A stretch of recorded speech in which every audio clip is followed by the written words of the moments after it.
Yo, balik lagi sama gue di channel Bermatin. Dan ya, pada kesempatan kali ini gue mau menginfokan lagi dan mengupdate lagi untuk Bitcoin. Jadi kemarin itu sudah saya update untuk video terakhir Bitcoin gitu ya teman-teman. Dan sebelumnya juga sempat saya update, itu ada petanda buruk. Dan Bitcoin hari ini pun akhirnya ke reject lagi dari $25.000. So, bagaimana kelanjutannya akan saya bahas lebih lanjut untuk video kali ini. Jadi ini untuk USDT Dominance time frame hourly khususnya 1 jam ya. Jadi memang terakhir kali ketika dia drop kan kemarin saya sempat infokan potensi double bottom. Nah, potensi double bottom dia sempat nge-spike, kemudian koreksi lagi, dan kita bisa lihat dari bagian price-nya ataupun ya ini kita lihat pergerakan candle-nya dan RSI secara time frame 1 jam ini jelas banget clear ya, kelihatan ini ada bullish divergence. Kita bisa lihat ada indikasi untuk USDT Dominance ini bisa rebound. Plus ditambah juga dia lagi testing di area support kuatnya dia di box warna hijau yang udah beberapa kali saya bahas ke teman-teman sekalian. Kita bisa lihat pergerakan sebelumnya ini mantul lumayan keras. Jadi sekarang ini dia lagi testing nih di box warna merah ini yang sebelumnya mampu untuk menjadi area support and then resistance dari pergerakan si USDT Dominance. Jadi kalau misalkan let's say area ini pun jebol ya, kalau misalkan kita gunakan Fibo ini dari mungkin kita bisa anggap aja di sini ya, swing high ke swing low-nya dia yang terakhir kali itu non, dan di sini ya. Nah, kita bisa lihat ya ada beberapa target area seperti retracement 1,6 dan di retracement 2-nya. Jadi kita bisa lihat itu pas juga dengan box warna merah ini, dekat sekali tuh ya. Dengan retracement 0,6 di sini ya, bantuan next target dari kakek Fibo ya, saya ambil dari swing high ke swing low terakhirnya dia. Plus kalau misalkan next target ya ini kita bisa lihat di box warna ungu, itu juga dekat sekali dengan retracement 2-nya atau Fibo 200%-nya. Ya, jadi palingan ini dua area terdekat dulu untuk si USDT Dominance bisa gapai, atau next targetnya lah dia testing di area situ aja dulu teman-teman. Jadi untuk jangka pendek kalau misalkan dia masih melanjutkan penguatannya, at least ngetes ke beberapa area sini terdekatnya, maka untuk si Bitcoinnya bisa akan lanjut koreksi lagi gitu. Dan untuk yang nanyain resist kuatnya, saya masih menginfokan atau ya mungkin meremind itu di box orange itu di kisaran 6,4 sampai 6,45%. Ya kalau box ungu ini berapa, ini sekitar 6,12 sampai 6,16%. Box merah ini lagi dites itu di sekitaran 5,96 sampai 6,03%. Jadi area itu perlu sekali diperhatikan ya. Kalau misalkan dia mampu next target itu udah tahu kisaran berapa range-nya, maka untuk Bitcoin masih akan kembali istilahnya koreksi lagi ke beberapa area support terdekatnya. Jadi tentunya perlu sekali diperhatikan dan diwaspadai untuk si USDT Dominance. Ya jadi memang ini kurang lebih ada bullish divergence. Bentar, ini gambarnya kurang bagus nih guys ya. Bullish divergence, sebentar coba saya cek lagi teman-teman. Nah ini kurang lebih seperti ini nih. Ya ini ada bullish divergence ya. Dia bikin lower bottom, kemudian untuk indikatornya itu berbeda. Oh ya kurang lebih seperti itu, makanya dia mengalami kenaikan. Plus juga ditambah juga dia lagi ngetes di area support kuatnya atau di box warna hijau ini. Oke, next ini untuk Bitcoinnya ya, kita bisa lihat ini secara close candle terakhir tadi pagi nih ya. Di sini close candle-nya ini sebenarnya kurang bagus. Kita bisa lihat ya. Ini udah beberapa kali ini pada tanggal 11 Agustus, kemudian di 13 dan di 14 Agustus ini bikin tail candle panjang ke atas. Ya kurang lebih seperti pergerakan-pergerakan sebelumnya nih. Ya bikin tail candle panjang ke atas, berarti di situ adanya upaya dari buyer itu mengusahakan biar harganya Bitcoin itu bisa tembus 25.000. Cuman di sana ya kita bisa lihat istilahnya kayak kehabisan bensin, dan tekanan dari si seller itu lebih signifikan ya ketimbang buyernya. Makanya dia bikin tail candle atau jarum panjang ke atas seperti ini. So kalau misalkan keadaannya seperti ini, bukanlah hal yang tidak mungkin kalau misalkan secara daily dia bisa testing di EMA 34 dan 55 atau garis warna kuning dan biru ini. Ini di sekitaran 23.100 ya sampai 23.500-an dolar.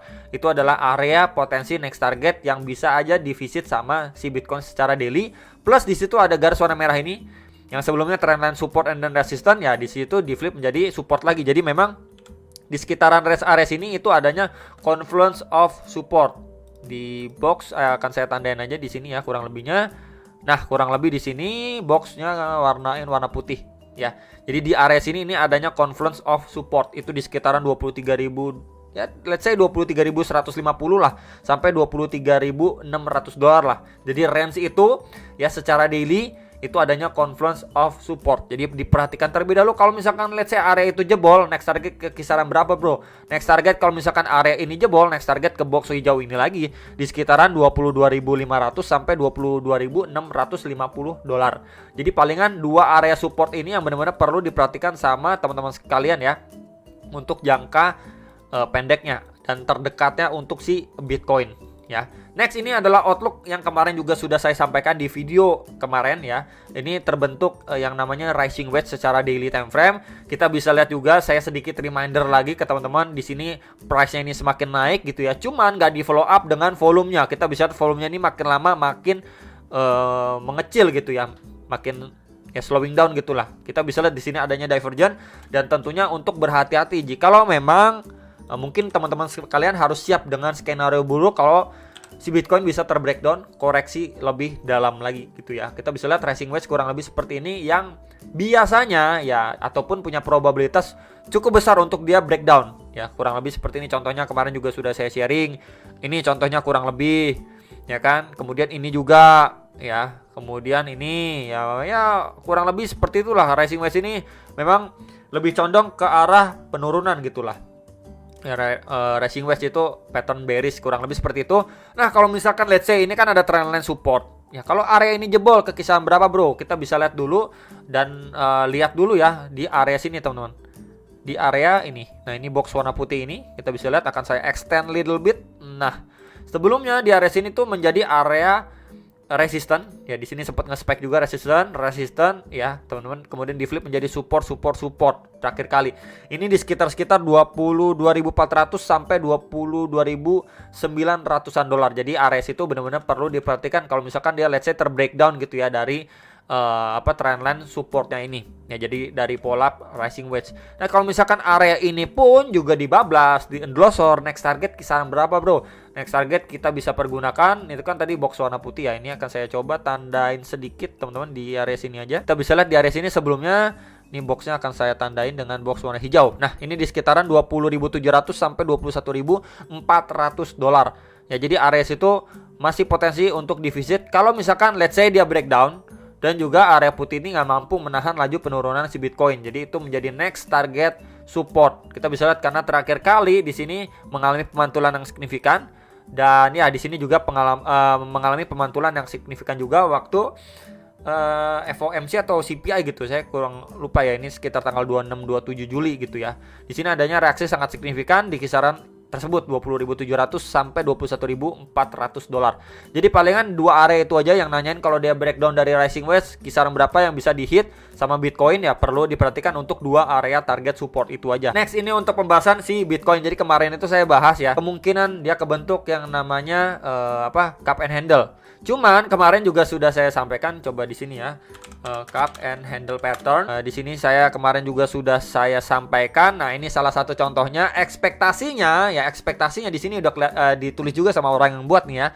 Ekspektasinya tuh harganya tuh lanjut naik gitu ya, naik lebih tinggi. Tapi di sini reality is a different story ya. Jadi realitanya tuh berbeda, nggak sesuai keinginan ataupun ya pattern ini kita bisa bilang juga kan cup and handle itu bullish, bisa dibilang salah satu bullish pattern, malah dia reject dan turun. Nah itu juga yang kita lihat pada pergerakan si Bitcoin gitu ya. Jadi kemarin juga sudah saya sampaikan kalau dia mampu benar-benar break, bukan false break, dari box warna putih ini, dan sudah saya tandain dengan garis warna merah ini di sekitaran 24.900 sampai sekitar 25.000 dolar ya menjadi neckline-nya. Kita bisa lihat di sini udah cakep banget ya kan, dikira udah mau kalau benar-benar breakout ya next target di sekitar 26.000 dolar nih, masih ada coretannya. Cuman dia malah terbreakdown, dan ya dia breakdown di sini pun ketahan sama supportnya nih di sekitaran 24.100-an dolar aja udah mantul lagi. Mantul dia tadi pagi ya. Ini sempat ngebreak juga cuman langsung merah gitu. Jadi bisa dibilang ini juga sebagai false break ya. Sebentar. Nah ini ya, bisa dibilang ini sebagai false break ya. Jadi memang di sini adanya indikasi ya dari bandar untuk mengambil liquidity aja nih Di sini dia nge-spike harganya di atas 25.000, tapi nggak lama langsung di-short turun lagi gitu, dibanting turun lagi. Jadi ya ngambilin liquidity orang-orang yang mungkin udah pasang short gitu ya. Buat kenain stop loss, buat kenain liquid dan lain sebagainya. Dan di sini udah nih mereka, wah, gue udah ngantong ini profit ya dari liquidity yang gue ambil nih di atas 25.000. Ya kemarin juga sempet kan di sini banyak juga yang kena stop loss atau liquid juga waktu dia nge-spike ke kisaran 25.000. Nah di sini diangkat lebih tinggi sedikit lagi nih. Wah, dapat lebih banyak lagi Madar. Wah, langsung dibanting karena kita bisa lihat ya, ini beberapa kali percobaan ya. Ini 1 2 3 4 nih, mungkin akan saya hapus aja juga, akan saya hapus dulu box warna putihnya. Nah, di sini kita bisa lihat di sini udah sekali percobaan reject, 2 kali percobaan reject, 3 kali percobaan yang tadinya kan udah indikasi cup and handle nih. Wah, udah cakep banget nih. Oke, udah siap 26.000. Langsung dibanting lagi nih. Nah, waktu orang-orang wah ini cup and handle-nya batal gitu kan, gagal, cup and handle-nya gagal. Ini biasanya dia bisa lanjut turun lebih dalam lagi gitu. Malah dibawa naik lagi nih sama bandarnya. Buat ambilin liquidity yang ngesapu bersih, yang ambil short, langsung dibanting, nggak pakai banyak cang-cincong lagi teman-teman ya. Kita bisa lihat ini secara 1 jam aja bearish candle-nya itu pekat, merah pekat banget guys. Ya, jadi memang ini ada indikasi awal untuk si Bitcoin yang mungkin untuk jangka pendeknya masih bisa melanjutkan penurunannya ya. Jadi kalau misalkan kita lihat dari secara time frame 4 jamnya pun ya dia close candle-nya seperti ini ya. Sebelumnya bullish candle lumayan besar, lumayan pekat, cuman di sini ada tail candle lumayan panjang nih pada pergerakan bullish candle sebelumnya di time frame 4 jam.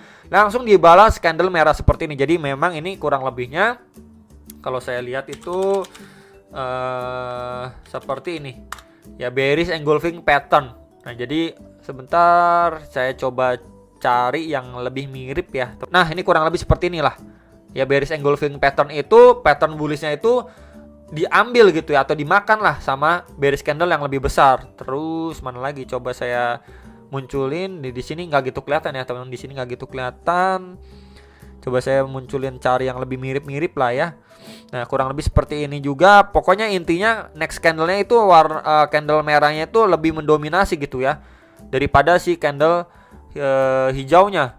Ya kurang lebih kayak gini lah ya, bearish engulfing. Jadi memang ini adanya indikasi awal untuk si Bitcoin itu bisa at least koreksi dulu ke beberapa target area gitu ya. Jadi kurang lebih seperti inilah ya, bearish engulfing pattern untuk bisa dibilang pembalikan arah lah untuk jangka pendeknya. Karena memang kita bisa lihat juga beberapa kali yang tadi sudah saya bahas ya, dia ini udah beberapa kali ngetes area 25.000 ini, udah reject guys. Ini udah 4 kali rejection gitu ya. Dan kita bisa lihat ya tekanan sellernya ini ya, dari yang pertama, kedua, ketiga sampai yang keempat ini. Yang keempat ini benar-benar mendominasi gitu ya. Red candle-nya itu besar banget, balok merah besar banget. Dan sekarang secara time frame 4 jam dia lagi ketahan di EMA 55 nih, garis warna kuning. So kalau misalkan area ini jebol ya, kita bisa melihat di range ini ya, yang sudah saya tandain. Next target di box hijau ini yang sebelumnya menjadi area support and then resistance itu di sekitaran 23.500 sampai 23.700-an dolar lah, sekitar area situ. Kalau area ini juga nggak mampu ya menahan, karena kita bisa lihat terakhir kali di sini mendapati reaksi yang lumayan signifikan, akhirnya harganya terpantul dan ya mendekati area 25.000 dolar atau bahkan ngetes 25.000 dolar nih. Kita bisa lihat ya pada pergerakan sebelumnya di box warna hijau ini secara time frame hourly 1 jam, biar kita lihat lebih detail lagi ya, lebih jelas lagi, lebih clear lagi. Kalau area sini juga nggak dianggap menarik karena kita bisa lihat terakhir kali ini istilahnya buying powernya kuat ya di kisaran situ. Di sini juga dijebol, dibablas ya, di endlosor ya, terserah lah ya, ada atau di short. Next target di box warna ungu ini ya, kita melihat beberapa kali sideway menjadi support dan resistance juga. Dan ya ini terakhir kali nge-spike dari area box ini, akhirnya dia melanjutin penguatannya hampir ke 25.000 nih. Ini di sekitaran 22.650 sampai 22.850 dolar. Jadi palingan itu dulu aja, dan di lowestnya pasti di sekitaran 22.400-an dolar nih. Waktu dia terfake out nih, teman-teman. Waktu dia fake out terus lanjut V-shape recovery gitu ya. Jadi palingan untuk jangka pendeknya ini tentunya informasi yang kita bisa lihat atau dapatkan dari pergerakan candlenya juga ya, terus secara closing time frame 4 jamnya pun untuk lebih mempunyai indikasi untuk market bisa koreksi dulu gitu ya untuk Bitcoin, khususnya untuk ngejar ke beberapa area target koreksinya yang terdekat ya, sebelum nanti kita lihat dulu ada reaksi bayar nggak gitu. Kalau misalkan ada reaksi bayar, ya itu mungkin sudah selesai untuk fase koreksinya, kemudian bisa melanjutkan penguatannya. Jadi kurang lebih seperti itu teman-teman ya. Untuk jangka pendek tentunya diperhatikan untuk beberapa area target support dan juga skenario lain untuk secara time frame daily-nya. Itu aja dari saya, semoga bisa membantu dan bermanfaat, dan sampai jumpa untuk next video. Salam profit.